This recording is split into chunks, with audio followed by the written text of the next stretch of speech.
Hello Pisces, Sun, Moon Rising and Venus Signs. Kamusta kayo? Sana po ay nasa mabuti kayong kalagayan. Welcome back po sa Star Tarot. Kung bago kayo rito, welcome din kayo. Thank you for your support. I truly appreciate it. God bless you all, Pisces.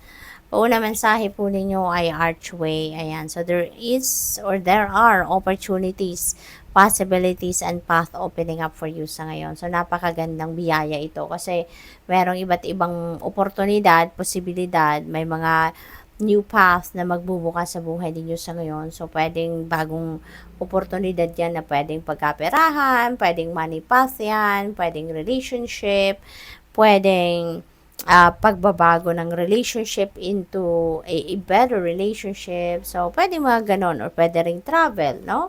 So, depende sa inyong sitwasyon.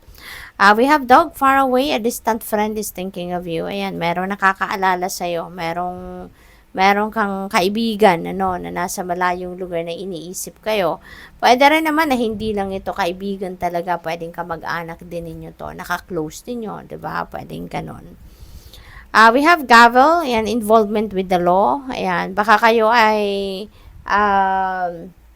baka merong violation kayo sa batas. Pwede rin naman na kayo yung nagpapatupad ng batas. Pwede rin naman na nagtatrabaho kayo, no? Sa law enforcement agency. So, that is also possible. What else? We have Ram, a stubborn, aggressive person. Ayan, so maybe, ako, baka ito, no, na-encounter ninyo at baka ito yung nareklamo ninyo, 'di ba? So, pwedeng ganon. Kaya, ayan, as much as possible, lagi na lang tayo magpapakumbaba, lagi na lang tayo magpapasensya din para maiwasan ang gulo, hindi ba? What else? We have bag. Wow, there is something important coming your way. Pwedeng bagong trabaho, pwedeng baka pwedeng pay raise ito, karagdagang sahod, or pwede rin naman na promotion ito, no, na nadadating or ibibigay sa'yo. We have feather. Someone you know is undependable and insincere. Okay? So, this could be someone na baka malapit sa'yo. Kaya alam mo or madidiscover mo na hindi pala ito mapagkakatiwalaan. So, siguro dati pwedeng kaibigan mo to, pwedeng person ninyo ito. No? Na madidiscover mo ngayon na akala mo mapagkakatiwalaan mo. Akala mo truthful siya sa'yo. Sincere siya sa'yo. Pero ngayon, maaaring may pagkakataon na madidiscover mo na nako, sayang pala ng akala mo, 'di ba? Sa kanya na magaganda ang bagay, hindi naman pala. We have rooster, an arrogant, boastful person you should not cross. Ayan. So, pwedeng siya to. 'Di ba? Pwedeng si rooster, siya din ito na very undependable and insincere. Okay? Kaya, as much as possible, kalma lang kayo. Iwasan na lang ninyo, 'di ba? Para hindi kayo mabwisit, hindi kayo maapektuhan ng negative energy. So, yung next message ninyo ay marriage. Ayan. So, ang iba siguro sa inyo sa ngayon magpapakasal na, no? Baka nasa wedding prep stage na ang iba sa inyo sa ngayon, or baka talagang in few days, no? Baka ikakasal na talaga kayo. So, congrats. We have throne, position of authority. Pwedeng meron ditong promotion para sa iba sa inyo, no? So, pwedeng ito talaga yon, yung something important that's going to happen, maaring ito. So, baka promotion yan into a position of authority, baka kayo ay maa-appoint, no? Something like that. So, congrats. What else? We have ring. A marriage will take place. Ayan. So, marriage will take place daw.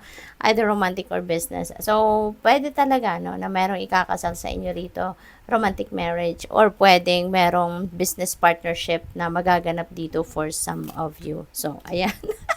Nako, tumatalon na. Hindi na makaantay. Ayan. So, love. Ayan. So, may marriage, may love. So, definitely, no, meron talaga ditong kumbaga love is in the air talaga, no? Meron talaga ritong mag-aasawa, magpapakasal. Maganda to kasi out of love ang marriage kasi 'di ba? Sometimes merong kasalang hindi based on love, 'di ba? So dito maganda to, masaya. We have barrel, you feel something is lacking in your life. perhaps love, money, or goal. Ayan. So, this is negative energy, So, as much as possible, Pisces, iwasan na lang natin. Baliktarin natin, yung energy na to, na feeling lack. Let's change it to, let's transmute it to, feeling abundant and feeling prosperous. Okay? Para nang sa gayon, mas marami tayong pagmamahal na ma-receive, mas marami tayong pera, mas marami tayong goals na ma-achieve, 'di ba? If we are going to transmute this into something positive, okay? We have basket, recognition, reward for merit, okay?